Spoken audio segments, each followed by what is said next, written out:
Hello everyone. How the shifting operation occurs on a discrete time signal. So we discussed how to plot x of n plus k. We discussed how to plot x of n minus k. In case of time advance operation, the signal will move left.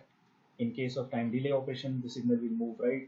And we have seen how this particular mechanism occurs by this concept. Okay.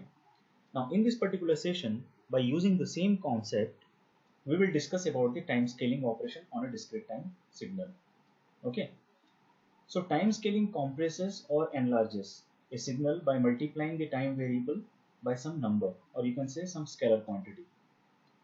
Basically, time scaling operations are divided into two types. The first one is decimation, which is also called as downsampling, and the second one is interpolation, which is also called as upsampling. Now, the downsampling, or you can say in decimation, we generally plot x of kn, where k is greater than 1. K is a scalar quantity, or you can say any number, and it should be greater than 1. Now if that particular number is greater than 1, the signal gets compressed and the time and the operation is called decimation, or you can say downsampling. So we will see in the upcoming slides, we will see how the particular signal gets compressed during the downsampling. The next one is interpolation, which is also called as upsampling, where we plot x of kn but k is less than 1. Now if the number is less than 1, the signal becomes wider and the operation is called expansion, or you can say interpolation or upsampling. So we will also see how the modified signal get enlarged during the interpolation or during the upsampling.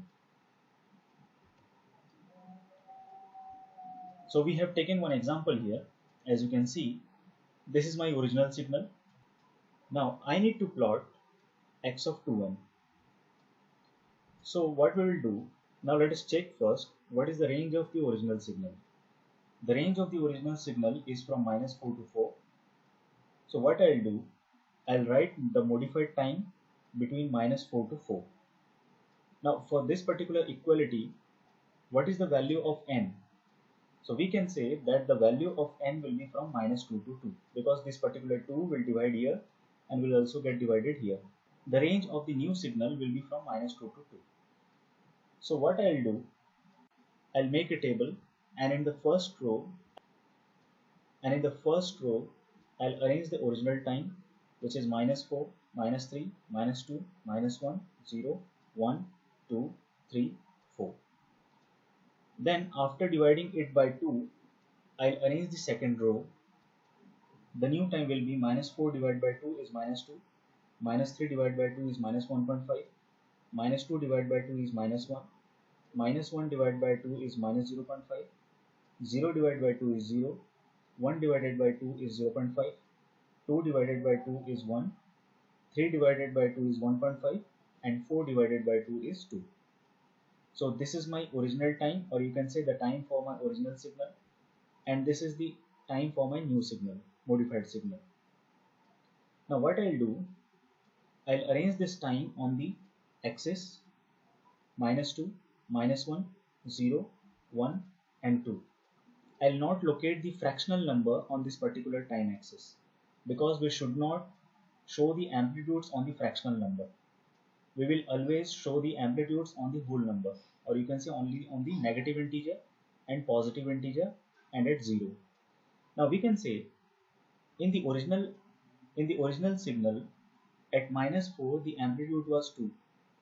So what I'll do, I'll put this amplitude at -2 of my new signal. In the same way, at -2 I have an amplitude of 2. So -2 by 2 is -1. At -1 I'll write the amplitude 2. I'll draw the amplitude 2.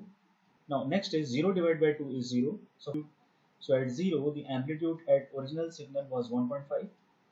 Now the amplitude at the new signal will be 1.5 also. Next is at 2 I have an amplitude of 4. So at 1 I'll draw the amplitude of 4. Next at 4 I have an amplitude of 4, and at 2 I will draw an amplitude of 4. So in this way I can draw the modified signal, which is x of 2n. And you can see previously In the original signal, the range was from -4 to 4, and for the new signal, the range is from -2 to 2. So I can say the whole signal is being compressed in time axis.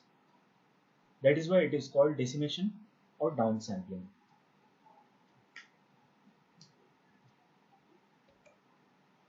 Next is interpolation or upsampling.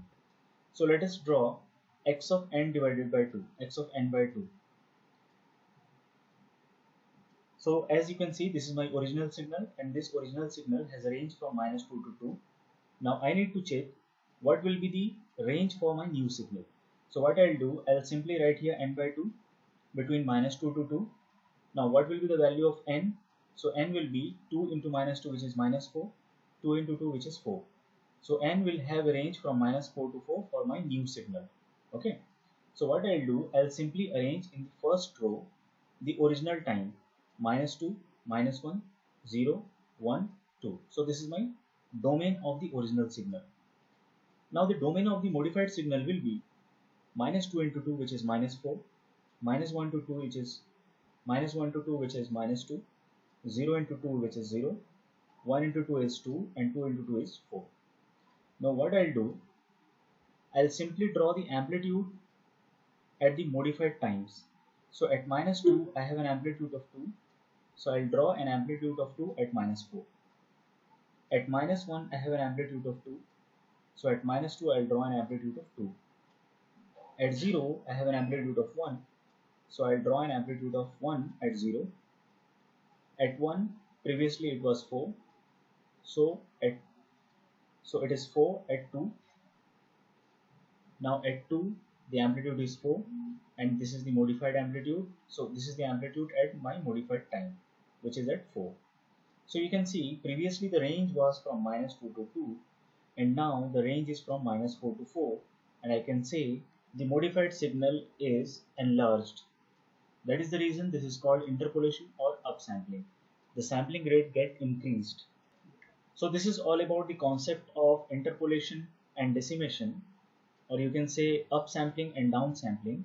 In the next lecture, we will discuss about the time reversal operation and folding plus shifting operation.